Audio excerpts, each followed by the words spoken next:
Hey, Lorianne, do you know what today is? Yes, I do. What is it? Yeah, our anniversary. Our wedding anniversary. Our 17th wedding anniversary. And what do you want for your wedding anniversary? A trip. A trip.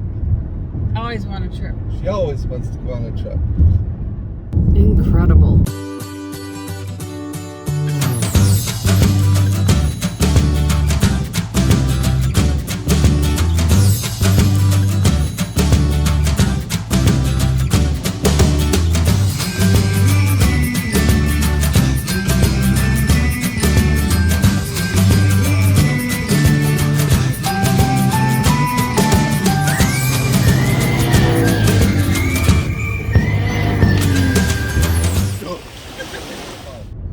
So in this trip, we have left Oklahoma and we're heading east. We're opening it up by heading up to Pennsylvania, and then from Pennsylvania we're going to sightsee in Gettysburg. We're going to try to get to Hershey, Pennsylvania, and also we want to visit Philadelphia. And then from Pennsylvania we're heading up to Connecticut to visit with some friends. And from Connecticut, we're heading to Tennessee, and then from Tennessee to Florida. Going through St. Louis. Rush hour. Look at the backup on I-70. We're west of Indianapolis, about 150 miles, and this is just incredible. This has been going on for miles and miles. Somewhere in Ohio. Cruising down I-70 somewhere in Ohio. West Virginia, Mountain Home. Blue Ridge Parkway, Shenandoah River. Let's go to Pennsylvania and then we'll do our sandwiches in Pennsylvania, okay? The Allegheny Mountain Tunnel is on the Pennsylvania Turnpike and carries traffic under the Allegheny Mountains. At this point, the turnpike carries Interstate 70 and 76. When the tunnel was built, it was considered an engineering marvel. The tunnel is approximately 6,070 feet in length, making it the longest tunnel on the Pennsylvania Turnpike that are still in use. The tunnel is approximately 82 years old, and it services over 11 million vehicles every year.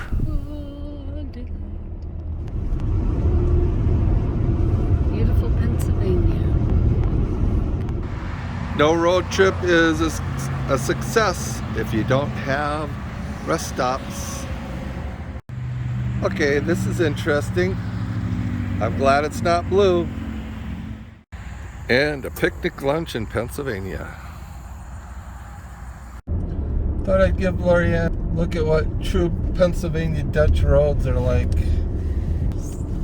So we got on 915 going up to 30 to head over. Slight detour after going the wrong way. Too bad we're not on the motorcycle. Should we take the runway ramp? Yeah. No, why not?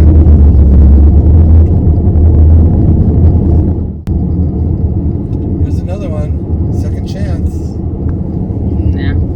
Yeah. The L highway sign indicates that we are on the Lincoln Highway.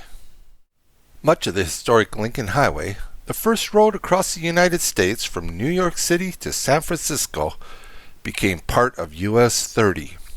It is still known by that name in many areas. Route 30, the Lincoln Highway, is a beautiful and scenic drive right into downtown Gettysburg. After checking into the hotel, Lorianne and I drove back into central Gettysburg to have our anniversary dinner. Mama Ventura's served up some great pasta, then blessed us with a complimentary dessert. After dinner, we took a stroll down the streets of Gettysburg. It was great to stretch our legs. Here is the Adams County Courthouse.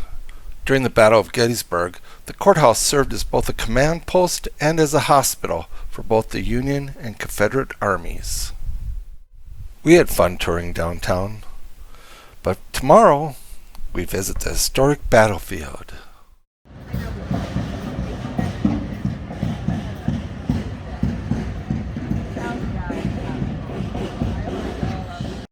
Lorianne and I sure do appreciate you watching our videos. Please help our channel out by hitting that subscribe button. And if you like this video, hit that like button also. Finally, leave a comment or just say hello.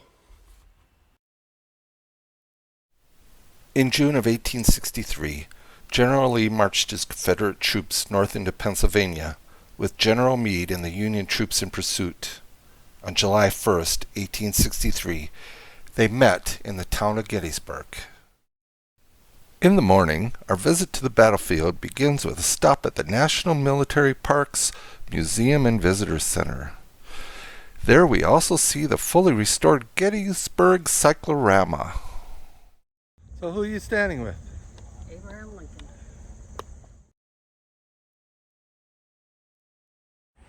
In this area, the Union troops saw the Confederates coming up that road.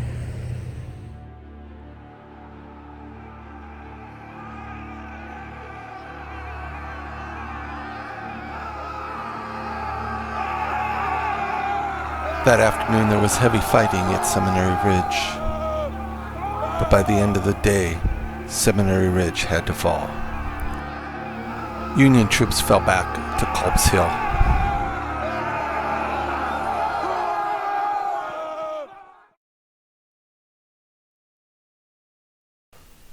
There was a lot of fighting on day 2, but we want to focus on the heroic efforts of the 1st Minnesota.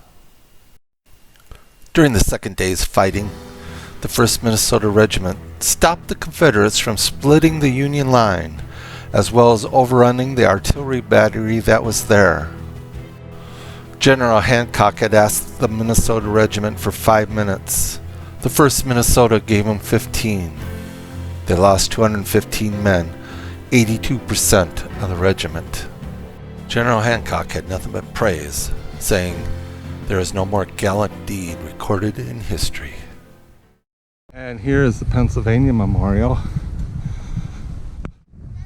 So here at the Pennsylvania Memorial we have a reenactment settlement for the Union troops. Here's another example. This is from the cyclorama of a surgery underneath a lean-to. You want to be outside. You don't want to be in an enclosed area where the fumes will get to the doctors, and they have no antibiotics. They have no way of knowing what's causing this malady that you now have. You're not getting better. You're feverish. You're chilling. You've got fever. You got a horrendous bacterial infection. Things from people she knew, shirts, pants, mostly shoes. And she would tie them under her petticoats and take them back and give them to the soldiers so they had something decent to wear to prison camp. Because the prison camps were in the north, so they would be a little cooler in the winter. So she did this several times until she got caught. And then they sent her to Richmond. They sent her to Richmond because you can't smuggle things and they, slap on the wrist, you're gone. Yeah. So, but she did do a lot of good until she was kicked out. And then when she got to Richmond, according to her story, there were people there who thanked her for waiting for her to come and thanked her because it was their son that she took care of, her nurse. And so she was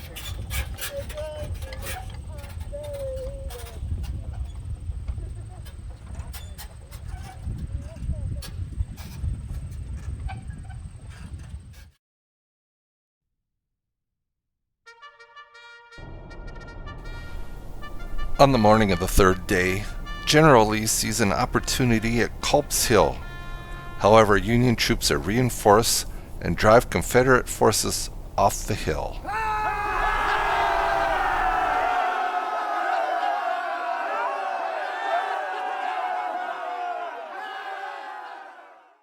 Here we're at the Virginia Monument to the battle. This is said to be one of the best likenesses of General Lee on his horse. His horse was named Traveler. We are currently at the North Carolina Memorial here on Seminary Ridge. Seminary Ridge extends down along this line here. Across there is Cemetery Ridge. The Union troops were all along that far ridge along there, just waiting for the Confederates to attack. On the morning before Pickett's charge, thousands of cannons opened up fire. And around this spot, General Lee watched as 12,000 Union soldiers march across these fields to the other side to Cemetery Ridge. If you can imagine, these fields were crisscrossed with fences. The soldiers had to climb over, all the while under cannon, sharpshooter, and musket fire. 12,000. Lee anticipated Cemetery Ridge was a weak spot in Union troops. The north and south ends were pretty strong. So he commanded Longstreet to take the ridge.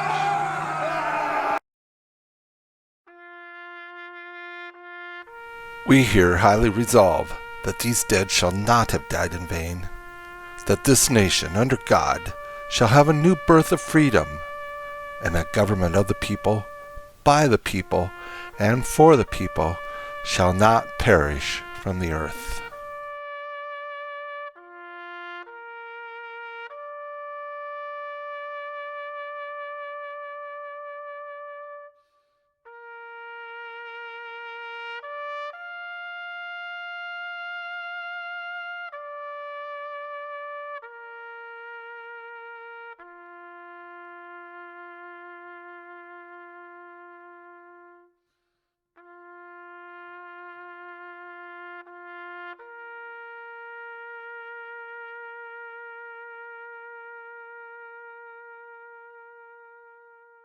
Watch for our next episode where we visit Hershey, Pennsylvania, and change wars.